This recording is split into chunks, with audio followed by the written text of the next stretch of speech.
एक आदमी। सबसे पहले मैं आज के नामांकन के मौके पर श्रद्धेय नेताजी को नमन करता हूँ, क्योंकि आजमगढ़ की आज जो समाजवादी थाती है उन्होंने खून पसीने से चीज की।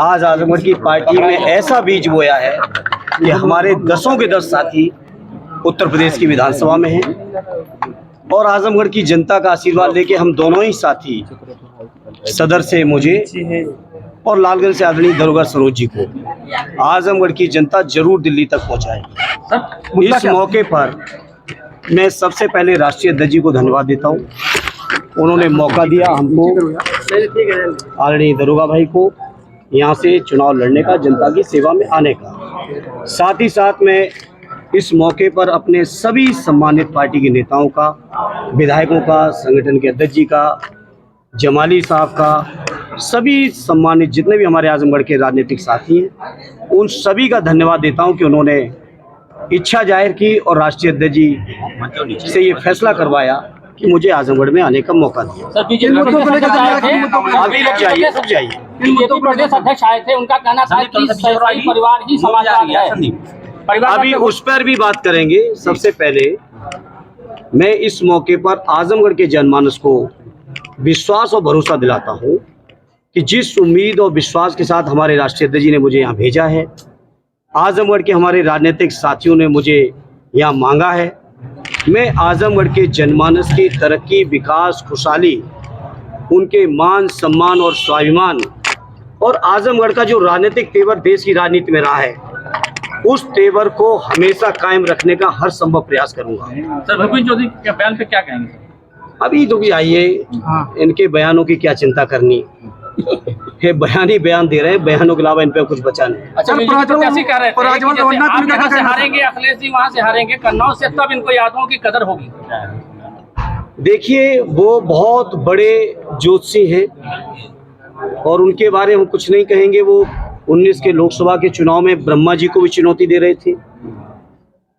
वो बेरोजगारी घटाने के नए नए फार्मूले भी बता रहे थे।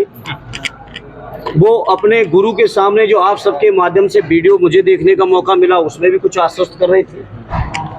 और वो जो गुरु के सामने सच कह रहे थे या निर्वाचन अधिकारी के सामने सच कह रहे थे, आज वो मौका है। उनका एफिडेविट आप लोग जरूर चेक कर लेना, मैंने तो अभी नहीं किया है। धर्मेंद्र जी, राजवंश रवन्ना को लेकर क्या कहना है? धर्मेंद्र जी, आप रहेंगे नहीं, ताला बंद रहेगा। राजवंश रवन्ना को लेकर क्या कहना है?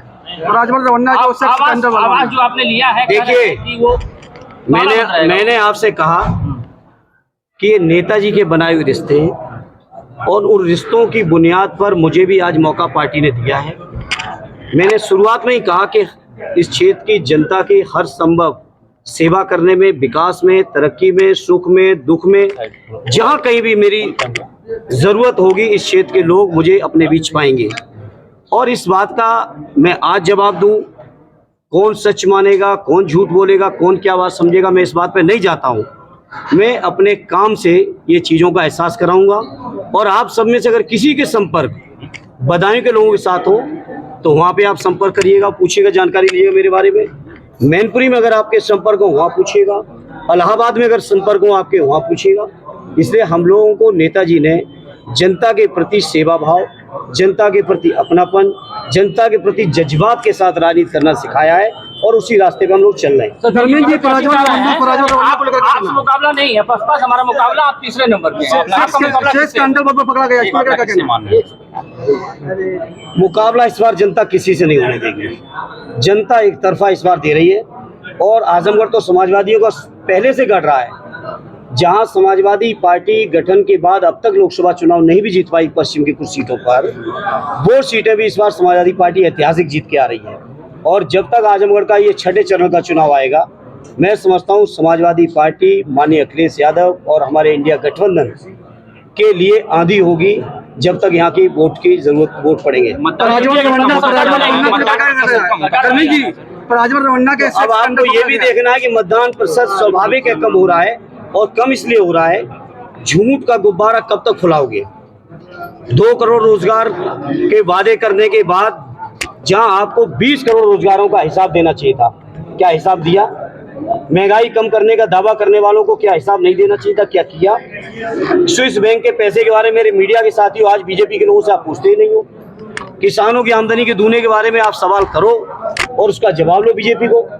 तो जब आप देखोगे कि जनता को लगातार झूठ बोला है तो स्वाभाविक है लोग निराश हैं और ये निराशा बीजेपी का सफाया करेगी। पुलिस भर्ती को क्या कहना है? पुलिस भर्ती को लेकर क्या कहना अब अफवाहें नहीं है, ये शब्द आप वापस लीजिए। अब अफवाहें नहीं है। वैक्सीन कंपनी के ने माननीय न्यायालय में जो बात कही है उसको अफवाह नहीं कह सकते।